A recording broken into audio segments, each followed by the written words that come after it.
Bonjour à tous, bienvenue pour cette nouvelle édition du Club Imo, le club de l'immobilier, avec notre invité aujourd'hui, c'est Maître Vincent Chauveau. Bonjour.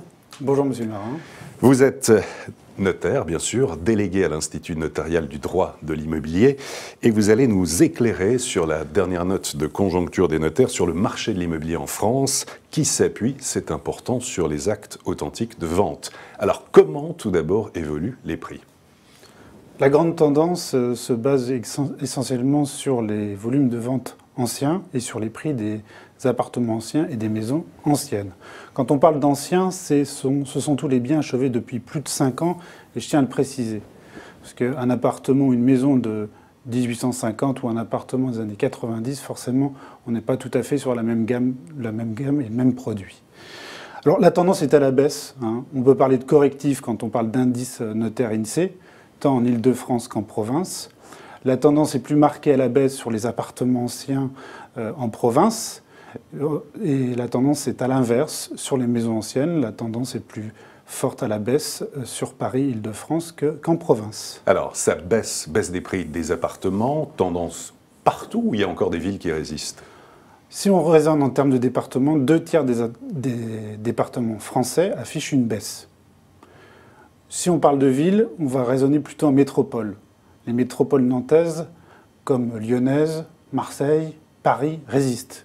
La densité génère un certain niveau de prix haut et maintenu. La demande est là. Résistance, c'est-à-dire les prix en fait évoluent très peu, de très légère. Se maintiennent.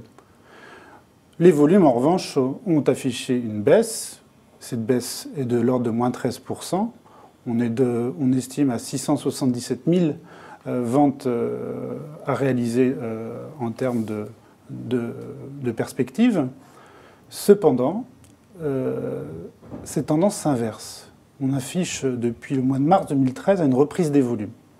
Alors si on compare le deuxième trimestre 2012 par rapport au deuxième trimestre 2013, il est clair qu'on avait un trou d'air au deuxième trimestre 2012 suite à un effet d'aubaine fiscale lié à la plus-value immobilière. D'accord, donc vous dites, vous, en tant que notaire, et vous le constatez sur le terrain, en fait, une reprise tout de même de l'activité du marché de l'immobilier. Une reprise des volumes, oui, certaines sur l'ancien, nettement plus timides sur le neuf. Alors sur le neuf, c'est qu'on assiste peut-être à une amnésie fiscale du dispositif cellier, et peut-être que petit à petit, le dispositif de défiscalisation de la loi Duflot se met en place au fur et à mesure que les programmes avancent. D'accord, donc si on résume en fait, tendance à la baisse des prix pour les appartements en France, qu'en est-il des maisons ?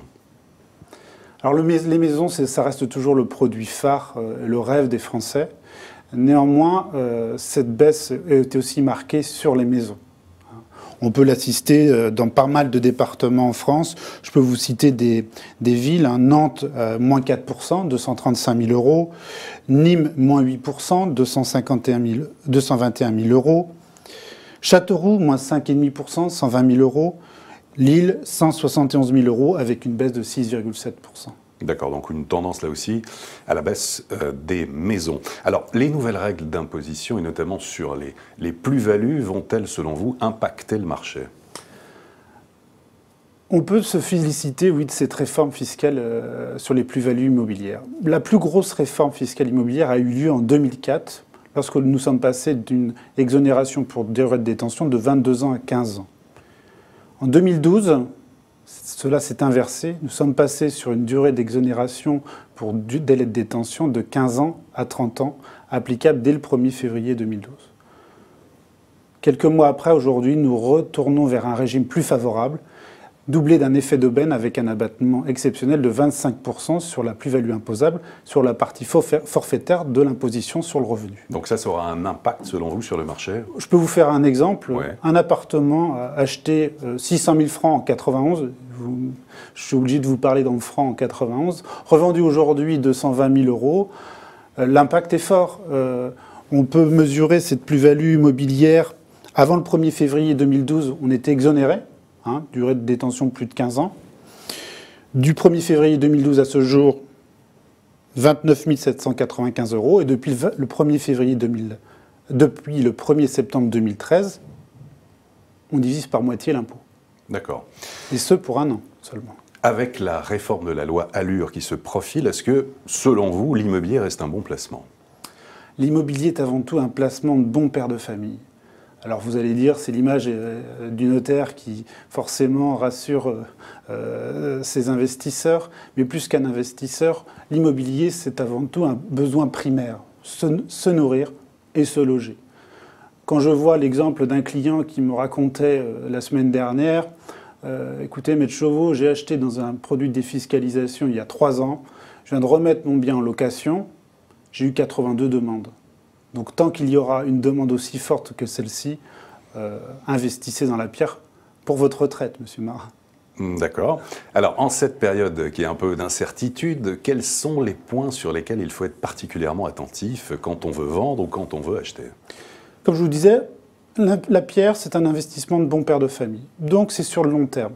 Si on regarde la politique d'aménagement du territoire et la politique de construction, on voit que le schéma s'inscrit dans la notion de développement durable.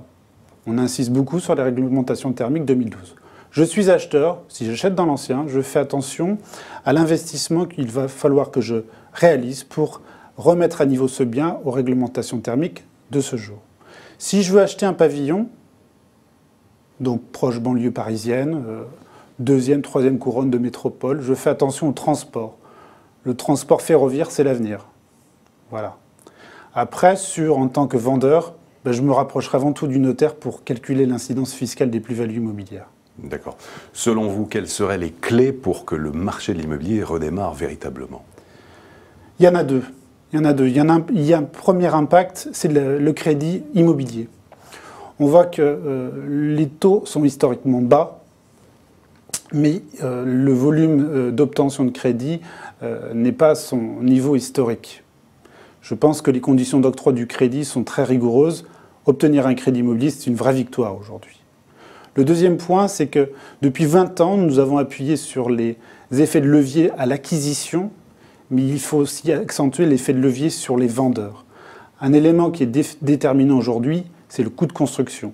Il faudrait mettre un livre blanc pour évaluer le coût de construction impacté par toutes ces nouvelles réglementations qui se superposent au niveau de la promotion immobilière notamment.